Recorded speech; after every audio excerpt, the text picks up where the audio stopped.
it's brilliant. What I mean is, it's a community that's realised that we're on our own, but just to keep going, and just definitely, I think we'll. I mean, I wouldn't call it a war, but I think we'll win this because the science is actually on the side of the carnivores. When you look at it very, very carefully, the science tells you there is. Bart Kay says it the best, where he goes on about the. Bob, how did you find carnivore? Well, I think it all started probably around about somewhere about 2021. I think it was the beginning of finding carnivore. If it's kind of a good chronological place, is that actually I know what actually happened. It's about 2020, March 2021. I actually broke my foot, which was kind of a bit of a, because I was fat and sick and overweight, and I slipped off this step while trying to rush out, and just broke a fifth right metatarsal in my foot. Anyway, long story short, eventually, that kind of, I didn't go to hospital with it. I just sort of reset it myself and just hobbled around. So it was right in the middle of the pandemic, and I didn't want to go and catch anything at the hospital.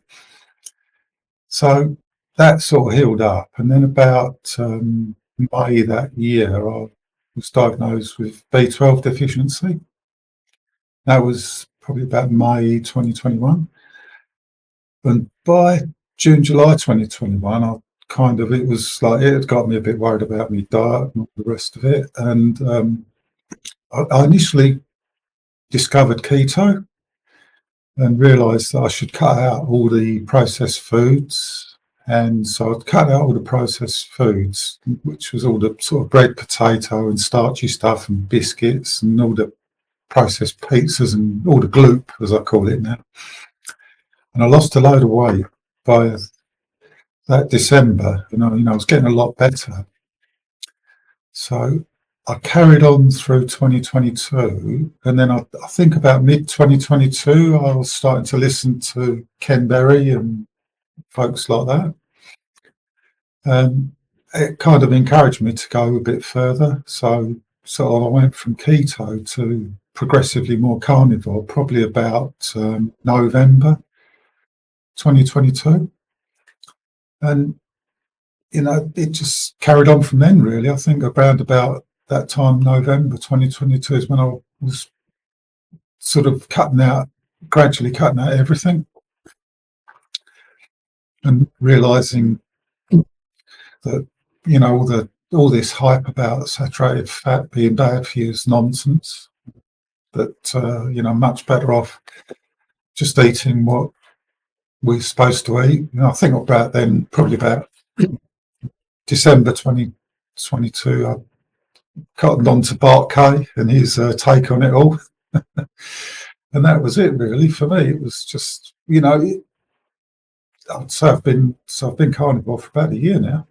Nice. And what's happened in that year? Have you lost more weight, and what other kinds of things have happened for you? Yeah, a little bit more. Lost about another. I can't put it in. Probably about a stone, I guess. The final stone. Still got a bit more to lose, but not. Not terribly much, because I don't really take notice of the BMI scale now. Now I know it's never going to detect the sort of visceral fat. It's just a load of, the doctors are still hooked on all that stuff. But I lost about another stone over probably the early part of 2023, and just felt great. And I actually realised after a while, I'm sure that my eyes are a little bit better. Just even though I need glasses, I was always having trouble with glasses, and taking off pairs that didn't seem right and on pairs, and then afterwards, it sort of suddenly went away. Suddenly I could just could see better. And the one interesting thing which happened, because I had a bit of work stress recently, and I suffer from a lot of tinnitus, and I went I've got an appointment with the hospital last week actually to go and have a check-up about it, and they did a hearing test on me, and since the last hearing test 10 years ago, and there's been, in the last 10 years, there's been no degradation in my hearing whatsoever. And in fact, my lower range of hearing has improved. I don't know what to put that down to, but it seems very interesting that, That's awesome. yeah, how can your hearing marginally improve in 10 years? It's like, and it's got to be, well, I can't say because there's not another Bob that's still fat and sick, so to speak. So I can't really compare our hearing, but it's the only thing of course, I've been to the hospital. I've come back with. I sat in the department for ages, and there's hundreds of people in the ear, nose, and throat department all sitting there waiting. And I've come out there with a bit of a chest infection a week later myself. So I've obviously caught up with all the infections. So I'm a bit chesty at the moment, but So, are you still experiencing tinnitus? yeah, I do. But it's less than it was. It's less than it was 10 years ago. But it worried me a bit because it got a bit bad the other couple of months ago with all the chaos at work, and they're just sending you around in circles. And, can't solve their problems, so I can only solve my own, really. So, regarding things like stress and mental health related stuff, have you seen any improvements that way? Yeah, I have actually, because I remember when I was a bit B12 deficient and I went to the doctors back then, I was a little bit I didn't really know what was going on, kind of thing. I mean, it could have been the B12 deficiency was making it worse, but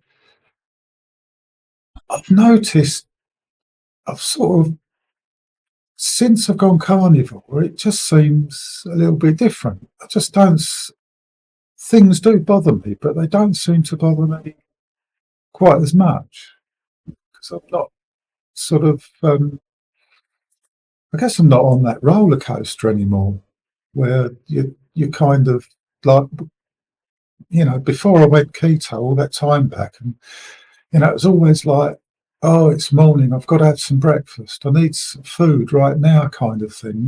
You're conditioned over your whole life to need to eat sort of every few hours and all that kind of stuff, and be doing exactly that, snacks and eating, and then in the evening it would be another snack and more biscuits and all that kind of stuff. But now, really, especially since I've gone carnivore, I don't really do much of that at all. I tend to, if I'm going to have some breakfast, I'll have it. Just be like bacon and eggs, or some fish and eggs, and all fried in butter or lard or something like that. It don't really bother. Maybe I'll have some cheese for lunch if I do have a little bit of lunch, and then sometimes I feel a bit hungry in the afternoon, and I'll have me dinner in the afternoon rather than later on. Then I don't have anything till the next day, kind of thing. So you said, if I'm hungry, I'll have some breakfast. So Yeah, it's not the way you eat. You're not eating a pattern every day. It's just, if I'm hungry, I'll eat. yeah, yeah, yeah. I just don't particularly bother. So, I mean, I generally start the day with a couple of coffees with some cream in it, but then sometimes I just don't feel hungry, so I just won't bother until lunchtime. That kind of satiation is a little bit like a superpower, I think. Yeah, It just keeps you calm. yeah, yeah. It's funny because when I went to the audiology department last week for my hearing test, um, I sort of didn't feel like having anything in the morning, so I didn't. And then when I walked there. It was about a 3 mile walk to walk there lunchtime, and I went there, and of course they're all having their dinner at lunchtime. They're all sitting there eating the stuff, and I had to say to her, I actually said to them, I said, I haven't anything to eat today. They looked at me with kind of amazement. It's like, But I've just noticed that now. I just don't seem to really bother. If I'm busy, I won't eat anything. Just carry on until I'm done. I think we eat. I mean, I noticed that if I've got nothing to do, sometimes I will think, oh, should I have something to eat? But it's usually but it's much less on my mind now. And I don't get the same hunger sensations either. Beforehand, I used to get this really nauseous feeling, and in the morning, and oh my God, I've just got to, it's like, oh, got to get something now. You know, I'd be desperate. I'd just go into the nearest food shop on my way to work and just grab sort of anything, whether it was biscuits or some kind of wrap with something in it or whatever. But now it just doesn't seem to bother me at all. Yeah, I find like hunger now. I'm interested if it's similar for you. Hunger now for me comes on very, very, very, very slowly. But like when I was eating normally before 2 years ago, hunger would just be with me like that, and just be okay. You're hungry now. Do something. Yeah, yeah, yeah. That's what it was like. It was terrible before. Suddenly you feel hungry and you really got to do something. But now, it's like you feel, oh, a little bit. It's not like I'm hungry. It's just that I'm slightly not full. It's just really different sensation. But it goes away. You can forget it and just carry on with what you're doing. Think, oh, I'll eat later, sort of thing. And you can then not matter and eat. It's it just doesn't matter. I can literally go all day without food, and I'll be at the end of the day feeling the same as whether I've eaten or not. Yeah, it's such a cool feeling. So, what kind of work do you do? Well, I'm a software engineer, technically, programmer, I suppose is the word for it. I was an automotive engineer or mechanic first off years and years ago, and I've transitioned to being a software engineer probably about 1995 or somewhere around about that. And I've been that ever since. So it's probably about 25 years, nearly 30 years now. And are you working in like a big team? Are you working independently? Like, what's the company like? It's quite a small team now. The company is work from home predominantly now. It's quite a small team. It used to be a larger team, but they've kind of sold, and the company's been sold to another company, and it's the usual It's always the same in software. Nothing stays the same for 5 minutes. It's like, I remember when I worked in a bank for 10 years. I worked out in the bank like 7 project managers in 10 years and about 5 different desk moves and different teams. It's the same where I am now. I've been there about 4.5 years. It's still as topsy-turvy as ever. It's often just change for the sake of change in companies like this, right? Yeah, yeah, Yeah. yeah. So you had any colleagues kind of go, "Wow, Bob, you're looking pretty good. What are you doing?" Anything like that? Yeah, a couple of them. When I went to some of the meetups, I mean, there was one last year I went to, and it's like they really noticed I'd lost a ton of weight and all the rest of it. When I told them, sort of eating this like meat diet and saturated fat, and I don't care about vegetables and fibre anymore. The most in the way of vegetables, occasionally I'll have a little bit of that raw kimchi stuff. I just buy a little bit of that now and again, but it's like a spoonful if I eat it at all. But they was like, "Oh, Bob, I couldn't do that." It's like saturated fat, ooh, sort of thing. You kill yourself, kind of thing. And it's it's written into so many people's minds that they just cannot get past it. It's been brained into us, I think, since the 1980s. And even me, when I'm about to say something, I think I almost subconsciously say, "Well, I've gone low fat." I don't mean low. I mean I've gone high fat, but it's because it's been written in here for years and years, probably many decades, we've been told all this low fat stuff. It's just, but it's very, they're amazed at, the change, but, they still, I mean, one of the guys, actually, some of them have left now. So, you lose contact with some of them in the office when they leave, they just disappear and you never hear from them again. But they know, though. I mean, there's one I'm hoping to meet up at Christmas for a couple of drinks with. So I'll give him another reminder. So, has anyone been influenced by you in your circle?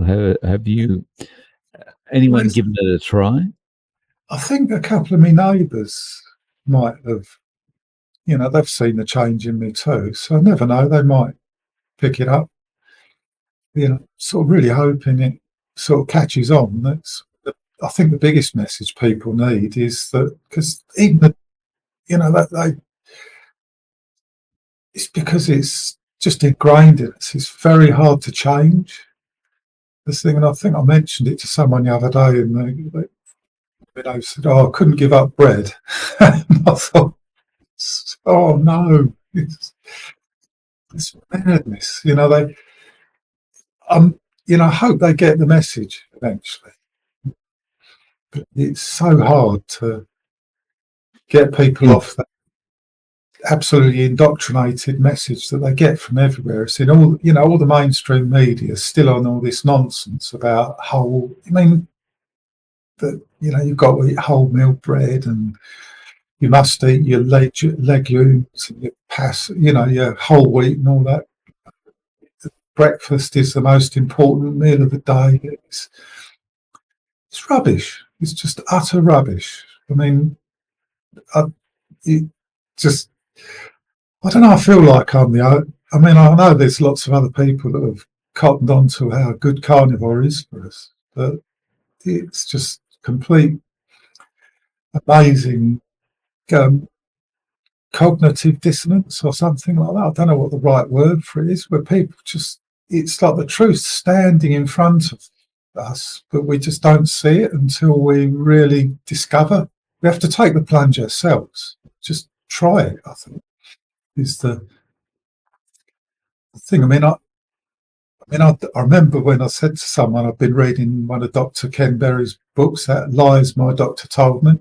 I was going to try this carnivore diet, and he was like, "Ooh." I said, "Well, what have I got to lose? It's like I've got a bit better on keto, so I may as well go as far as I can, really." Yeah. I think a lot of it is just people get comfortable. It feels to me like it's almost like for some people, the carbs, the bread, the pasta, all that kind of thing, it's almost like a bad relationship. Yeah, So, it's you're in a bad relationship, whether it's a marriage or just someone you've been with for a really long time. And things aren't going well, but it's just comfortable to stay in that situation. yeah, Making the leap out of that situation is just uncomfortable. And it feels it's a little bit the same with carbs. People know deep down, this is not good for me, but it's going to be so uncomfortable to give it up.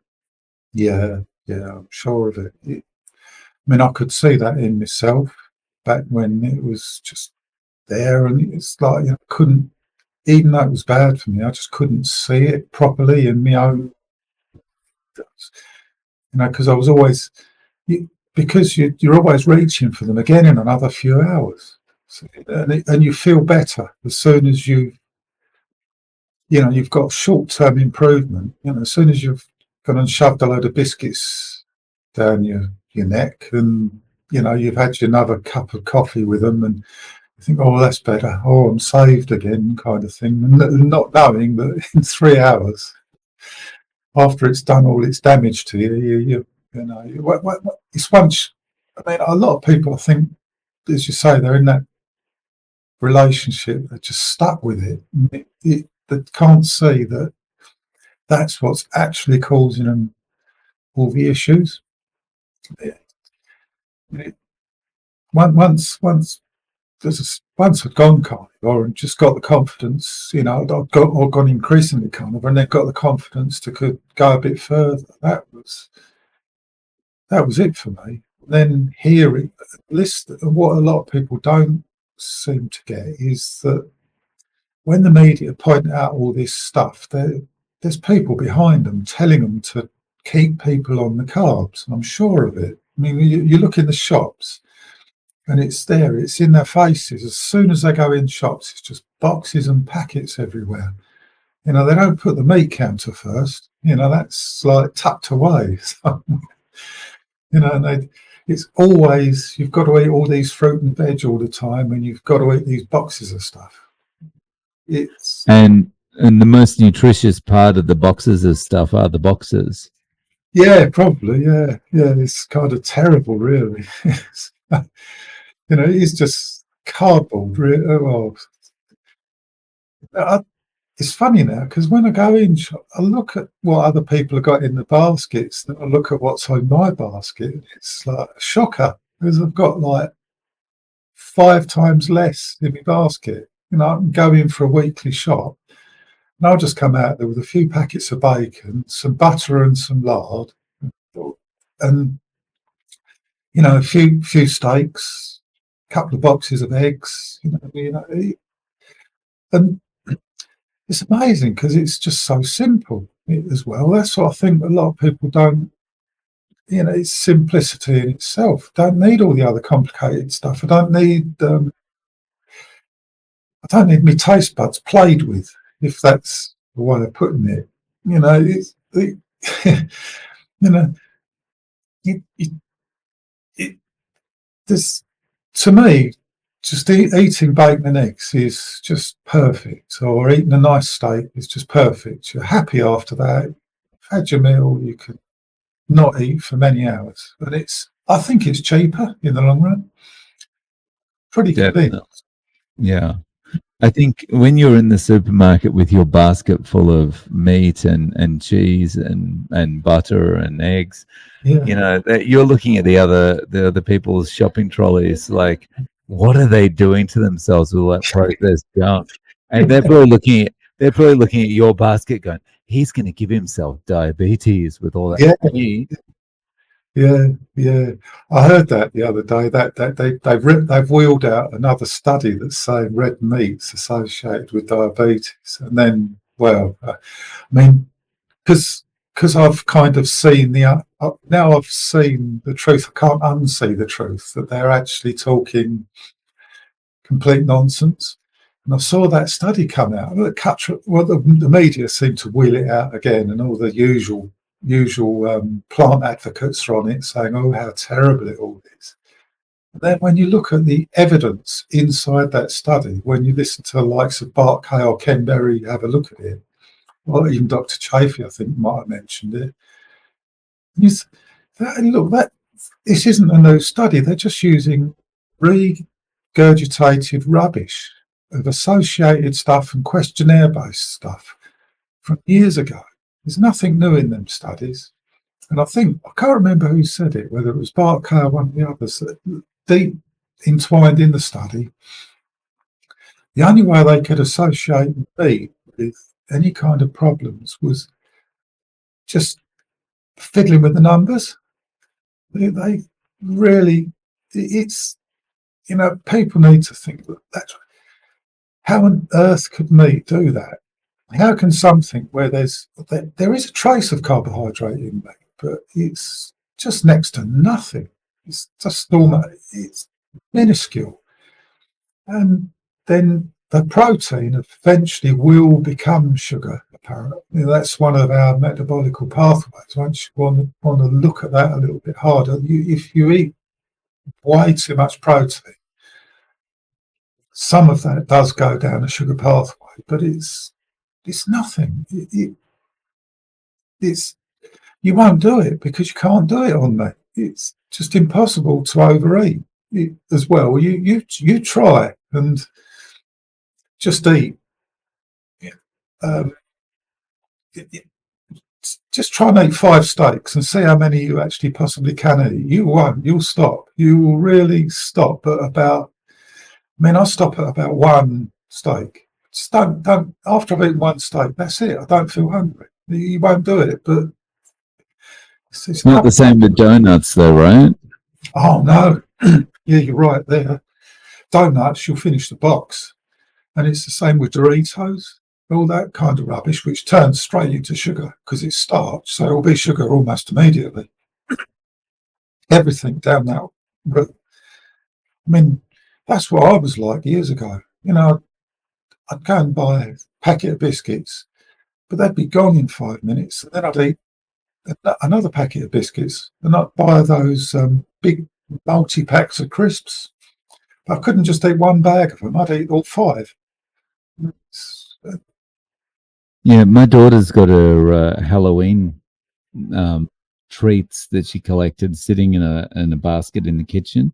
I walked past it today, and I was like, you know what? I don't feel anything about this, but I do have the memory that if I took one of those, after I'd eaten it, I would instantly want to have another one. I Yeah, just, that was such a clear memory that just hit me when I looked at them today. And yeah, I mean, that's what they're designed to do, right? yeah. Oh, absolutely. Once you listen how carefully the people in the food scientists in the food companies work when they mix up that stuff and they do that. Um, what do they call it? The umami moment or something? Where there's some kind of taste thing where they kind of work out the Yeah. Yeah, umami point. umami point. Yeah, when they work out the right point of if we can just put this much sugar in there, but then we've got to put some more salt in there. So and then they work out that they can actually add more sugar. When I think is it Coca-Cola or one of them does it? They worked out that the Coke doesn't taste right, but if they add a bit more salt in it, they can hide the fact that there's so much sugar in it.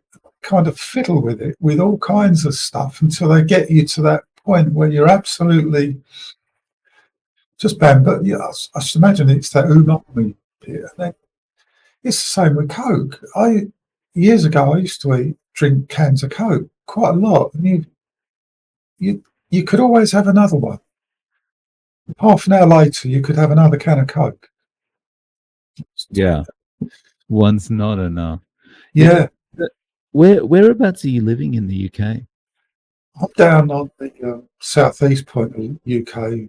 Leon Sea is the name of it, or Southend on Sea. I think it's almost the same, really. Just on the Thames estuary, bit of it. Okay. What's the climate like there as far as people against meat and maybe meat prices and things like that? It's actually not too bad down here. It doesn't seem like there's any big anti-meat stuff going on at all. I don't know whether it's just the people. I think there's quite a lot of vegans around here. I do a conversation about vegan. It's the veganism bits going on, the vegetarian bits going around, and probably it's the push, isn't it, from the industry? They want everyone that way because it's the way they make the money. But I don't quite see anything kind of bad about me. But I do hear, I didn't actually hear it locally, but I heard it indirectly that about 30 miles away from me in the westward direction is London. And the lovely Mayor of London is part of that world management thingy or something and he's one of the advocates of trying to discourage people from eating meat. I think it was Sean Baker mentioned his name, but I was thinking, oh my God, wow, horrible. You've got this, the mayor that is hated as the Mayor of London, actually. He is absolutely reviled by most normal people. But you could be sure that there's a certain fraternity who will just think he's so wonderful because he's trying to discourage people from eating meat. But I got a message for him over my dead body. You know, you're not going to touch my meat at all. It's like, and I'll make It's sure. Yeah, good. it's scary that that this push is on. The mayor of London, the mayor of New York, all these people that just want to push a plant-based agenda, and it's like it concerns me that it means prices will go up or we'll get tax. There'll be extra taxes put on whatever. It just Yeah, makes it harder for us to live you yeah, know live the way we want to live. yeah. Well, I'm concerned it's going to spread, but I'll be pushing back against that. I mean, it doesn't match the science. I think some of these people probably can be disavowed by the actual science. When you actually look at it, even it's actually on the World Health Organization's nutritional advice. They actually know that people do better on animal protein. The people that have the worst health of the outcomes are the people that are deficient in animal protein generally. It's it these people that are on the anti-meat stuff.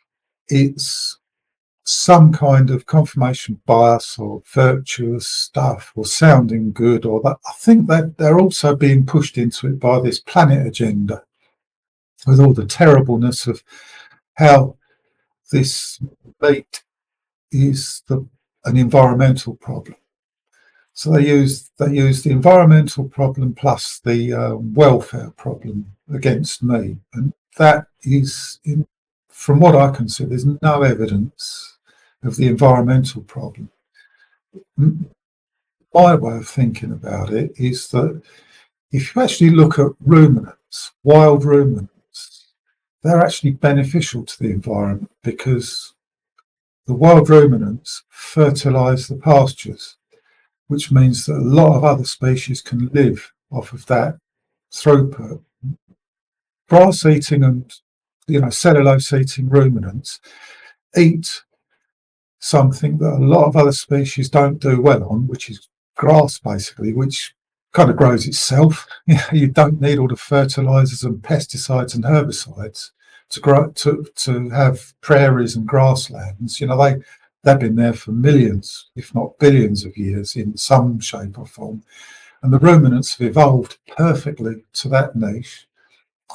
They've got this magical stomach which can convert that inedible cellulose through the 3 or 4 stomachs the cows have got. They can convert that into healthy fat and protein for themselves. And we just fit the niche along with them. I think these people that are out on the anti-meat stuff aren't looking correctly at the science. They've been brainwashed. I'm pretty convinced of it. Because if you leave the ruminants in the fields, it's known that this regenerative agricultural approach benefits many other species. All the little critters, ground stuff, and frogs and toads and snakes and mice and field voles, everything, and the flies, all the insects that eat off the dung, help the birds and all that kind of stuff. And all these plant people don't seem to get that. If you wipe out the animals like they're advocating, and then you replace that with monocultures, like the grains and the cereals, and then your mega greenhouses full of cucumbers and tomatoes, and then your fields full of broccoli. To put all those and the fit spinach fields and all that kind of stuff, to put all that in place, you've got to destroy the soil. You've got to turn that soil over, which kills a lot of the microbes and the bacteria and flattens all the little insects that go under the plough. Then you've got to stop all the other grasses and bits and pieces growing. So you've probably got to put some kind of herbicide or something on it. And you've got to put pesticides on the spinach or the whatever or the other things to stop the insects having a go at them. So if you look at it carefully, being vegan or mainly advocating plants probably kills more species and micro millipedes in the soil and soil bacteria and kills the insects that the birds need. So actually, it almost looks to me like being vegan actually harms the food chain for all the other species far more than having a field with ruminants in it. It to me, I think, if people were to think about it that way, just have a look at it and think about it. I'm sure that it's wrong to go down the monoculture route.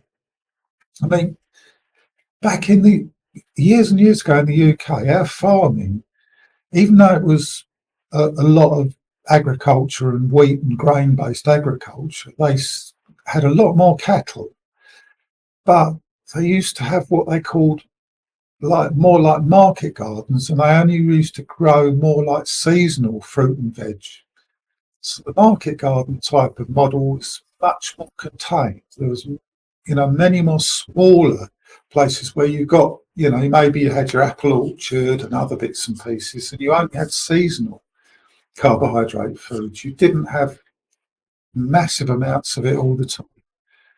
I think people are missing the point that we're not supposed to eat carbs all the time. And missing the point, or just deliberately ignoring it. It's I'm not sure which, but yeah, deliberately ignoring it, but they're being encouraged to ignore it I mean, whenever I look at any advertising, whether it's in a food shop or whether it's on websites and all that, everything seems to be pushing this. Even some of even the more trusted nutrition people I've been disavowed of their stuff because they're still on that eat 5 a day. That you've got to eat 5 a day, you've got to eat the rainbow and all the rest of it, and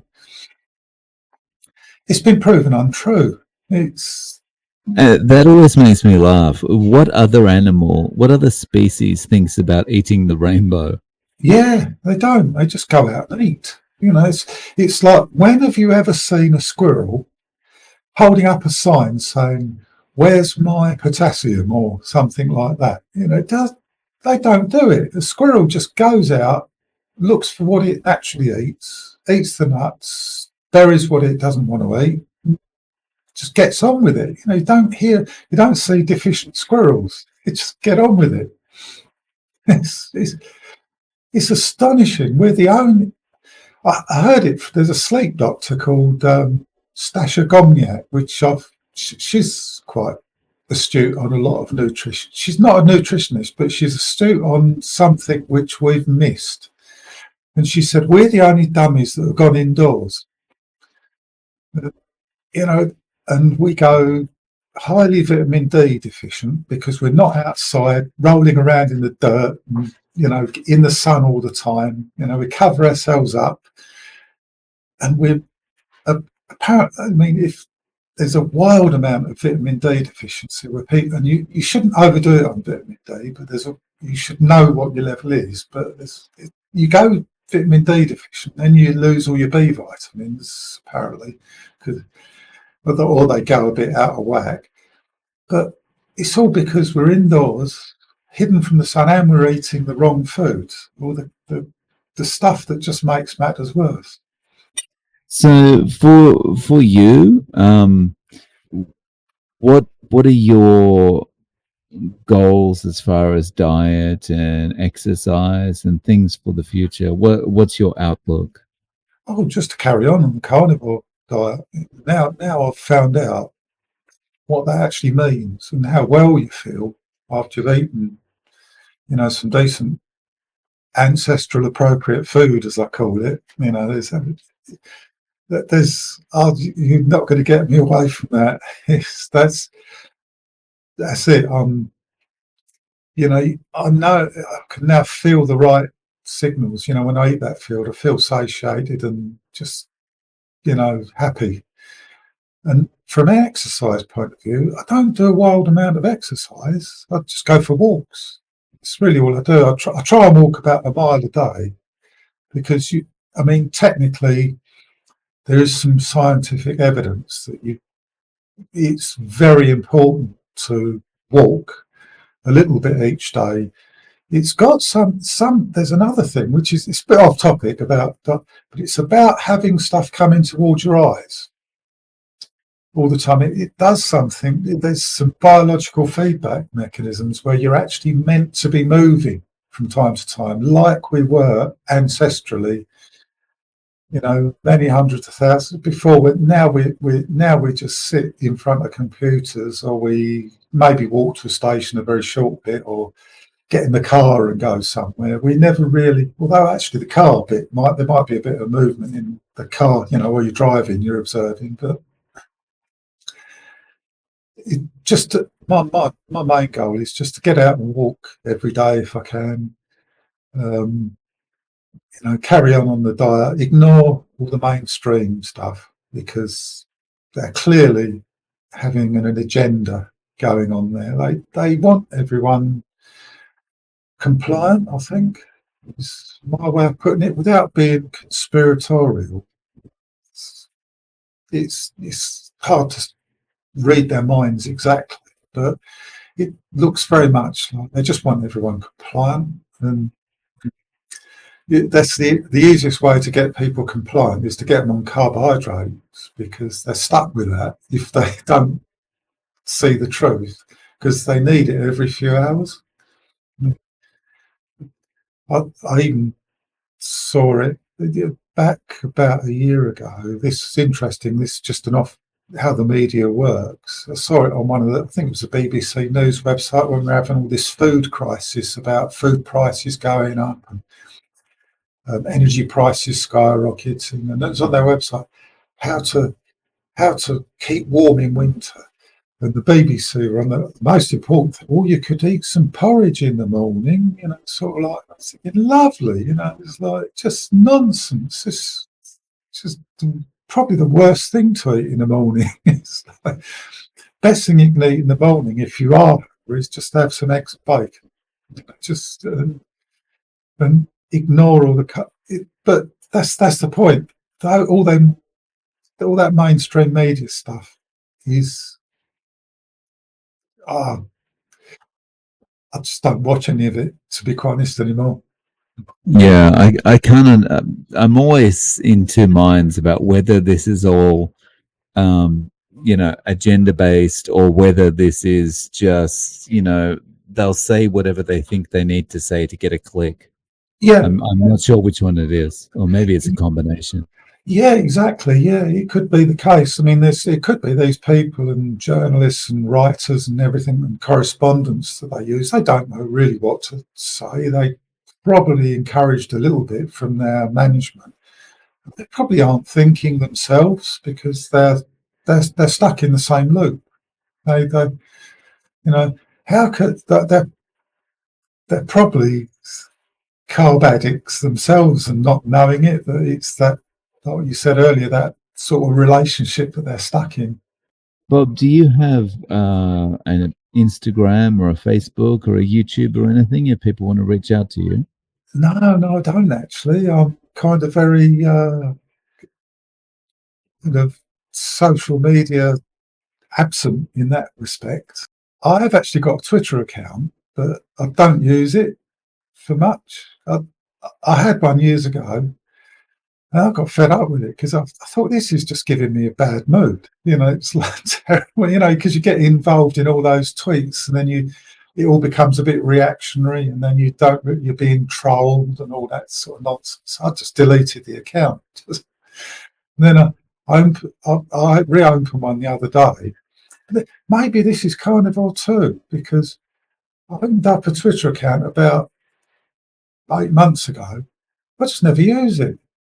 I just go there occasionally, I look at it, and I see, I follow all the usual. I think Ken Berry's on there, and quite a few of the others are on there, and I see a few things they're saying.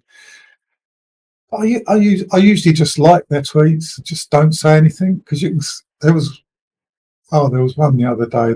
I can't remember who said it. There was one of them had said something, and then there was a comment in the tweet, a reply, and it was the most obnoxious, shallow sort of. It was just garbage. And I thought, I wonder, do you know what I do on Twitter? When I look at some of these obnoxious comments, stuff like that, where someone's just being that way, I go and look at their profile. And it was a vegan. You know, I was like, oh, say no more. Not even worth it. Not even worth telling this person. Are you sure you want to say nasty stuff like that? You know, just vitriol and the rest of it. Yeah, same thing happens on YouTube. So the comments that often get quarantined, most often it comes from someone who is a strong plant-based advocate. I wish I'd thought about this because there's a cartoonist called Scott Adams who's done that Dilbert Principle book, and he's got his own YouTube channel. But he actually said it in one of his episodes. And when he sees some of the strange comments on YouTube, he actually goes and looks at it. That's why I went to started doing the profile looking bit. So he said, when you look at the profile, you can tell who they are. When you get someone making sort of very, you know, bit off comments on YouTube, go and look at their profile, and you usually find they're some kind of advocate of something or other, or they're an activist. They're, or they're a journalist, so, or they. There's you can tell that he was doing it in a sense that if they're not a proven scientist or an engineer, then it's probably not worth taking any notice of them. You know, you'll see it very quickly that, you know, these people are just reactionists or trolls, and I think that's the reason I tend to keep away from the media a bit. I mean, I know it's important these days. I mean, with the fact that mainstream media is just selling their own story. But so I'll tell you what, I won't say no. I won't say I'll never have a YouTube channel or anything like that. But at the moment, I'm sitting on the fence, so to speak. So, Bob, look, thank you so much for coming on and sharing your story with us. I really appreciate it. Yeah, it's a pleasure. Yeah, it's lovely to come and say a few words about my own journey into carnivore, and actually even the amazing people around in the carnivore sphere. You know, some of those people are really decent. You know, when you look at the likes of yourself and like Ken Berry, Dr. Chafee, Bart Kay also does his own very special take on, you know, how he disavows some of the people. That's very educational. And then some of the more sort of not always carnivore, but different influences out there. I mean, there's what she call herself, Bella, the steak and butter girl, and then there's that Lily Kane, and you know, who else? There's even that Sarah Pugh. I think she's called the busy superhuman. And there's other countless others, but there's it's an amazing community because you start to see the world in different ways. That you start to realise that no one's going to hold your hand with this. The government aren't going to help you. The doctors really, well, I mean, they're told what to say almost by the colleges where they get all their information from. You know, it's sad, really. It's like a community that suddenly realised it's brilliant. What I mean is, it's a community that's realised that we're on our own, but just to keep going, you know, and just definitely, I think we'll. I mean, I wouldn't call it a war, but I think we'll win this because the science is actually on the side of the carnivores. When you look at it very, very carefully, the science tells you there is. Bart Kay says it the best, where he goes on about where people use the word risk in all these studies and all the worry, and every single mainstream media's website's on about more risk of, like you said earlier, risk of diabetes from eating red meat, and risk of this and risk of heart disease and all the rest of it. It's not risk. These are associations with poorly designed studies. But once you see that, once you know that these people are feeding you a load of nonsense, you know there's people out there like all the carnivore community that are doing their absolute best to keep sane and keep away from the madness in the media. It's brilliant. Really grateful, for people like yourself out there that are spreading the message.